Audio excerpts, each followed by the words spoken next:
Well, hello there, everyone. It is Super Saturday, March the 11th, year 2023. Hopefully, you're doing outstanding.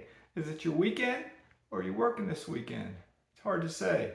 Anyway, I'm just sitting here sipping on a cup of green tea. Super healthy. Everyone should incorporate green tea into their life. There are kinds that are more healthy than others, but any green tea, as far as I know, are healthy for you.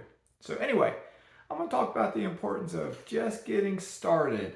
And as always, I am Mazske Finance. I'm not a financial advisor, not a CPA, not an attorney. I'm not a nutritionist. I'm not a doctor, nothing like that. Okay, what do I mean by just getting started?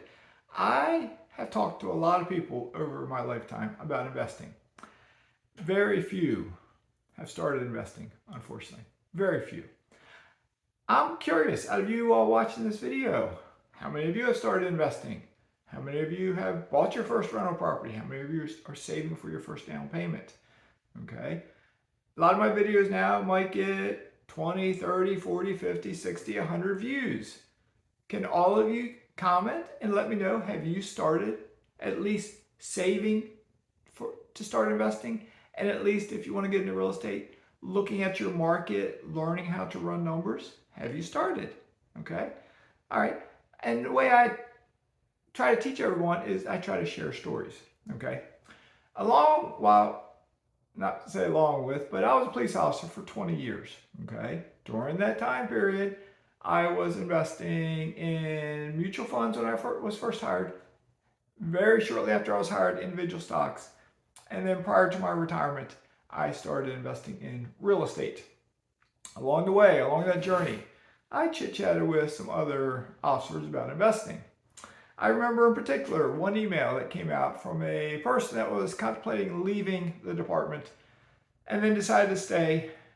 And they put some financial stuff in there. And I shot a reply to it, and I don't have it in front of me. I don't have that email anymore. I just remember it because I remember a reply that came back. Okay, it was to the entire department. And I said something like, when I had been hired by this department in 1998, and this was probably, I'm guessing, around 2015-ish, I'm guessing. When I was hired in 1998, my starting pay was $23,000 and several $100s a year. Okay? I bought my last house while I was in the police academy. Okay? I had two young children. The youngest was under the age of 1. The oldest was probably under the age of 5 when I bought my house. Okay? I had a 105-pound German Shepherd. I had a cat, and we had 2 parakeets. Okay? When I bought this house, my mortgage was one of my 2 paychecks. All right, out of that other paycheck. And my house was cheap. It was $89,900, but I got a VA loan, so they rolled some VA fees into it. I paid no money out of pocket. And I remember my mortgage started at $92,000 and some $100, okay? I don't remember what my initial interest rate was, probably 7 or 8 or 9%, between 7 and 9, I don't remember exactly, okay? And I don't have that paperwork anymore, I don't think. So anyway, that second paycheck, I had to feed 2 children. I had to feed the missus, had to feed myself, because she wasn't as of yet working because she was staying at home. She started working a couple months later, part-time at a YMCA in the playroom. Okay, but she wasn't working right away. I had to pay the electric bill, the water bill, the sewer bill, the natural gas bill. Okay, and money was tight. Money was extremely tight. Okay, but I said, I think in yesterday's video or some other video, I started investing in my 457 plan at my workplace the very first week I was hired. I might have only been putting in $50 a week, $75 or $50 a month, something like $25 a paycheck. I got paid twice a month. Okay, but I was putting something into it. Okay, knowing what I know now, because you can always look back on time, right? You can look back on time. Knowing what I know now, I would, if I knew everything I know now back then, I would have done things a lot differently. Let's say I was already working at that job. Okay, I got hired, I bought that house. Knowing what I know now, if I could have done it, if I had the nerve to do it, okay, and I think I would have sold that house. I would have sold it a year or 2 into it. I might have broke even with realtor fees. I might have just broke even. I couldn't lose money because I didn't have money to lose. Like, so if it was going to sell cheaper, I wouldn't have been able to do it. But as long as I could break even and not lose anything and maybe make a grand or two, I think I would have sold. If I could have found, and if I had known to look, a duplex, triplex, or quadplex that I could have bought using my VA loan, because I used a VA loan to get the house, using my VA loan, and I would have moved into it, into one unit. And I would live there with my family and my pets. And because I would own the building, perhaps. And I'd have tenants. And those tenants would pay my mortgage. And I would have been able to breathe a little bit. I would have been able to breathe a little bit better. Okay? Now, if I decided I didn't want to do that, I could have chosen to sell my house and rent. Okay? By renting, I'm not building up equity, but my house needed a lot of work back then. And I struggled to do that work. Okay? We lived without a furnace, without heat, for about 10 years in the house. No furnace.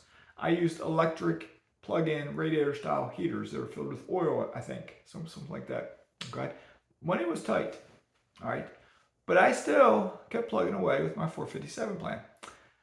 I didn't have any extra money to put into stocks, but I learned how to invest in stocks, and I grew my stock portfolio over time.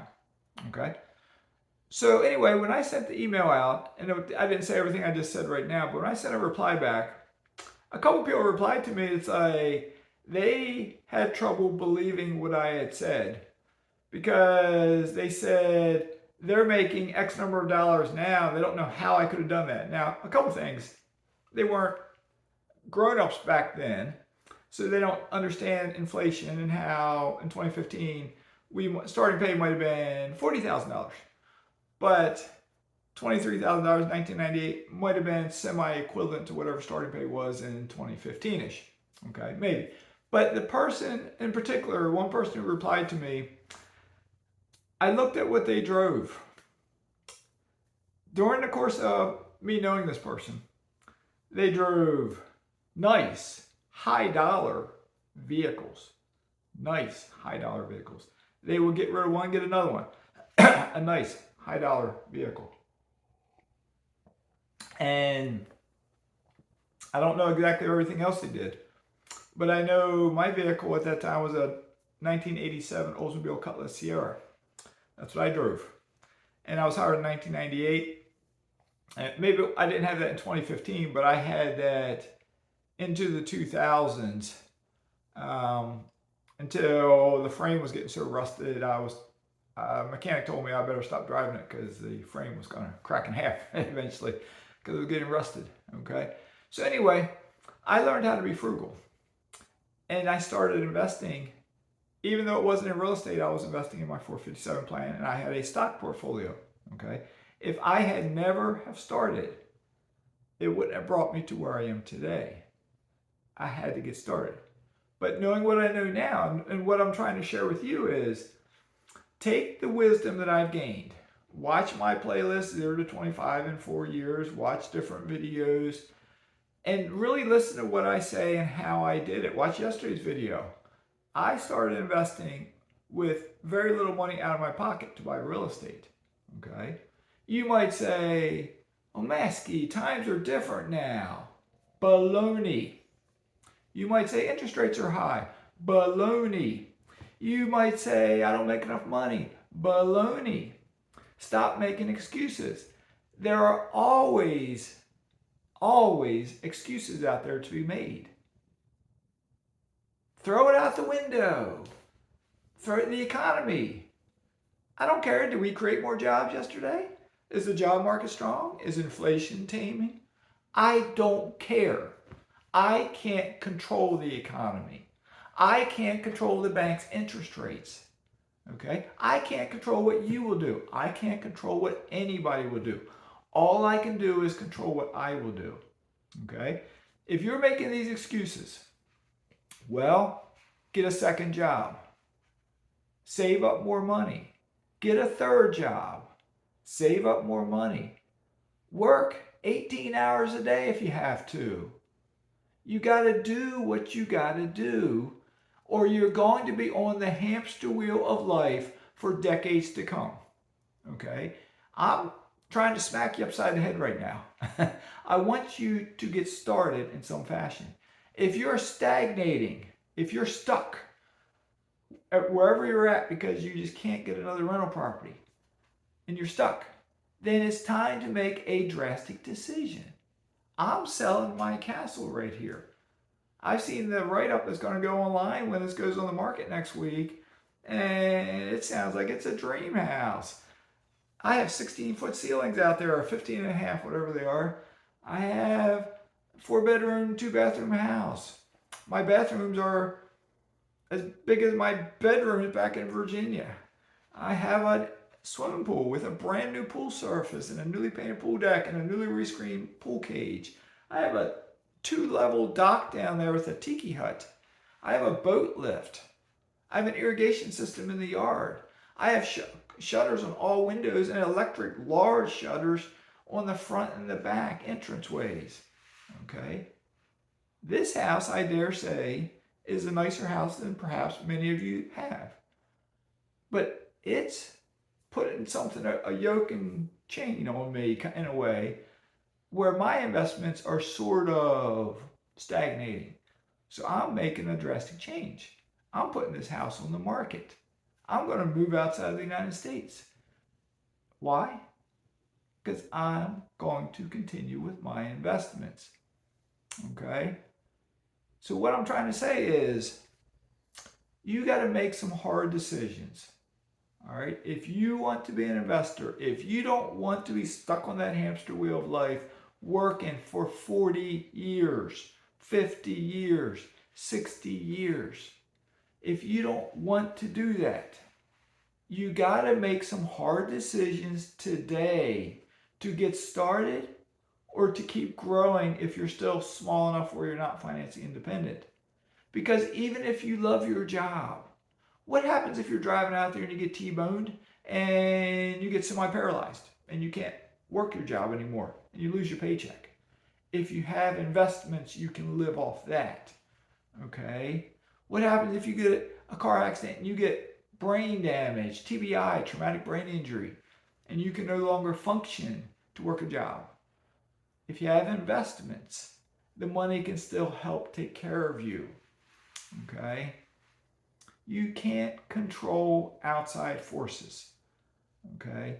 You can't control it. If you're a cop, somebody might shoot you the next time you work. You can't control them. Now, you can make decisions to hopefully make yourself as safe as possible in everything you do. If you want to ride motorcycles, remember there's 2 kinds of motorcycle riders. Those that have hit the ground and those that will hit the ground. Okay? If you want to jump out of airplanes, remember, not every time a parachute opens. If you want to whitewater raft, remember, there's risk involved. If you want to go in a hot air balloon, there's risk involved. I've done all those things. I've survived. Okay? Odds are you'll survive. But there's no guarantee. Okay? So, can you hear what I'm saying? You gotta get started investing. No ifs, ands, or buts. All right? It's up to you. It's up to you. Okay? Green tea is delicious, by the way. All right, so with that being said, have a great day. Mazske has a lot of work to do. I got to pack some more stuff up. We got to do some cleaning. We're having a photographer come tomorrow, take pictures of this house. I got to, it's less stuff in here now than it used to be, but I still got to clean just a bit. Okay? All right, have a great day, and let me know below what you're doing to change your future. Stay safe in all you do. Mazke's signing out.